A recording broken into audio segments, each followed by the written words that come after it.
Hey guys, this is Coach Smith. Listen, I want to talk to you guys about something. You know, there's a lot of things I want to talk to you guys about.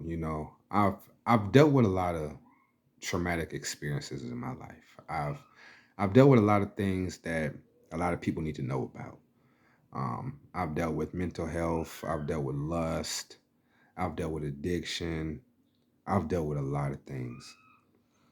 But when I started really focusing on all the things I did and why I did the things I did, it was one thing that came to mind, and it was rejection. You know what, guys? I've been rejected all my life. I ain't gonna lie. Families rejected me, friends have rejected me, people I've put all my trust into have rejected me or made me feel like a reject or a joke. No one's ever really took me serious because when I was a kid, I was on medications. You got women who try to raise young men but don't know how to, so they say he's hyper, and then get him in the course. They say, "Oh, you can get a check." But long story short, I went through a lot as a kid, man. And most of my life, I've always tried to live for my family, and that's all they cared about. They cared about making them look good. They never really asked about dreams, goals, what you wanted to do. It's about how you made us look. And when I was rejected by them, like I would go to parties, I would go to get-togethers, and my own grandmother would make me leave because she was ashamed of me. And this is the woman that raised me. This woman put me through a lot of hell. But I had to accept a lot of the things that I had to go through because it was really preparing me for what God has for me. And dealing with her, dealing with my mom and my aunt, just dealing with all the people in my family. I tried to find love in all the wrong places. I tried to have love with friends and try to have all these girlfriends, and every time I got rejected by one, I went to another. Every time I got rejected by another, I went to another one, and it got to the point to where I said enough's enough. Even if I was at a job, people rejected me. Now, I ain't gonna lie. I'm not. I've done some annoying things. I may have talked too much. I may have done things where people don't want to mess with me. But a lot of things are because if you gifted, people gonna hate you. You have a lot of people who are in professions who ain't gifted in those professions. They just have the degree and they're just maintaining a job, but they really ain't gifted in it. And they try to do things to make other people look good, but they really don't do it for the. But the more and more rejected I became, the more and more I got rejected. I'm sorry, the more I got rejected, the more I started to reject people. And so I got into a relationship with this woman, and we've been together for 3 years, and we're getting married in July. Um, and I came into a relationship trying to be something I wasn't because of my past rejection. Trying to act like I was this big time this, big time that, and or I was in the streets, or I was a big time drug dealer, or I tried to stretch the truth a little bit to try to make myself seem bigger than what I was. But the thing I love about this woman was she knew that wasn't me, and she knew the real me, you know. And her family has never really been that accepting towards me. They smile in my face, but they like to talk about me behind my back. And a lot of them are people really close to her. Like I said, I'm not gonna throw no one under the bus, but it got to the point to where it started to get to me. And I started lashing out at her. I wanted to break up the relationship. I started to, really treat her wrong, treat the kids wrong, all because of the way her family treated me, triggered me into how my family treated me, or how I just been treated most of my life. And though this is who I am. I'm a man of God. I would give the shirt off my back. I love people. And I'm at the point to where I would rather do anything. I just want to do what God called me to do. Serve his will and his purpose. I don't care about the other stuff. I just want my relationship with God, and I just want to serve him and do what he wants me to do. I've been a dreamer all my life, but it's to the point to where the more you're rejected, the more you start to dream. And then the more you start to dream, the less of reality starts to hit you. You can dream, but if you have no works behind it, the dream will never come true. But you can't put in the work if you keep on worrying about what people say about you. See what I'm saying? You can't put in the work if you keep worrying about the rejection. Guys,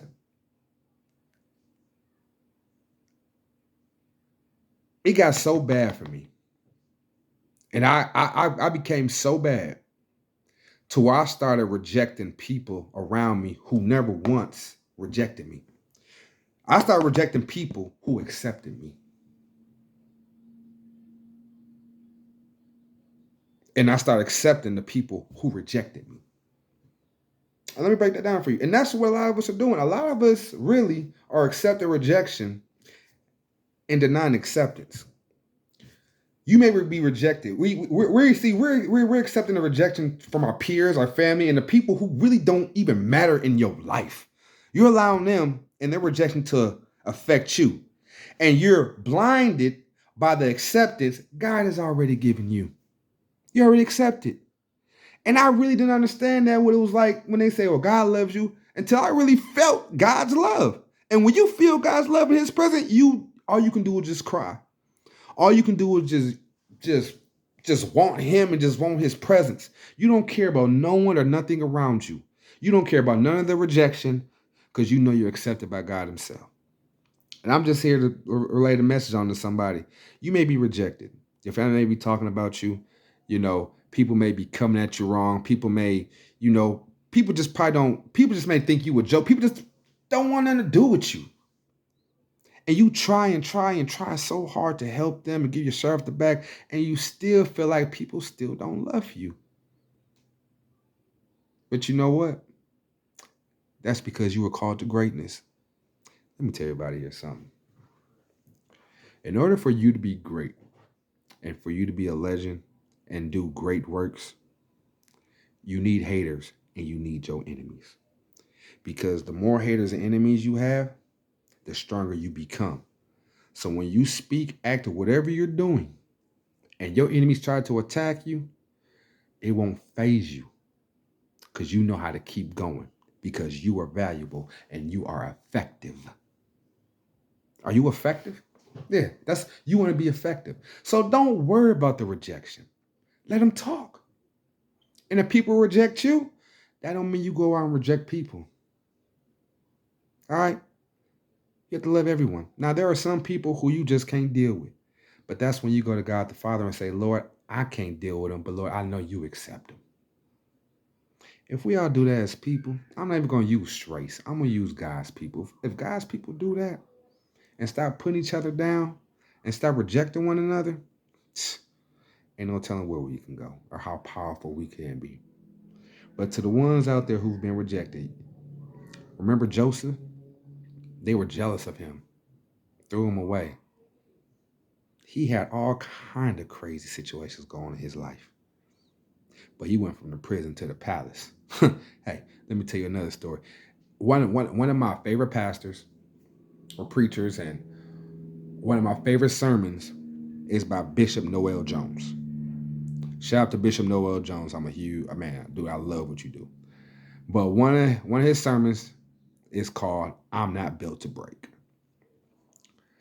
and it was a part of the sermon to where he said he was letting people know how many times he's been delivered out of the fire. Fire, people talking about him, people trying to get him fired, people leaving him, people trying to destroy his name, just trying to destroy who he was.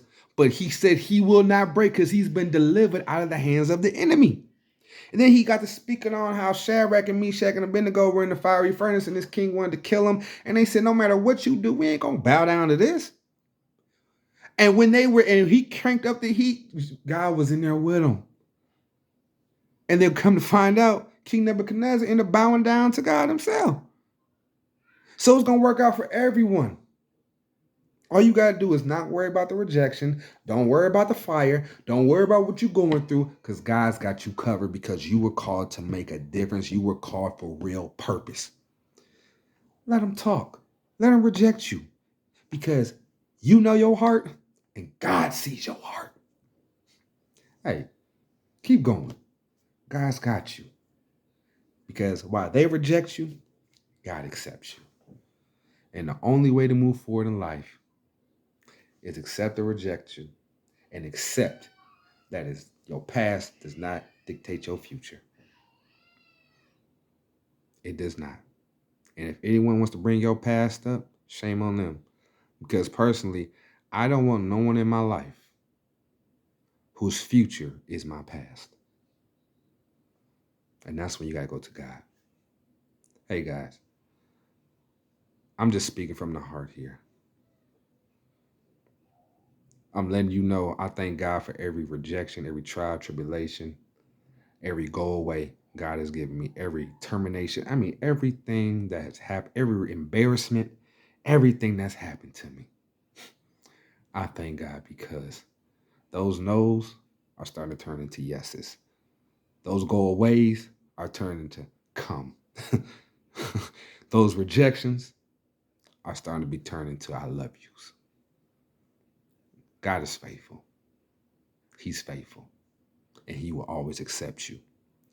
I hope this blesses you. And I hope you understand where I'm coming from. Guys, don't let rejection take you down. Don't let it do it. Accept yourself, love yourself. So you can change the world, shake the world, and make history. Hey, you guys are legends in the making. You got this.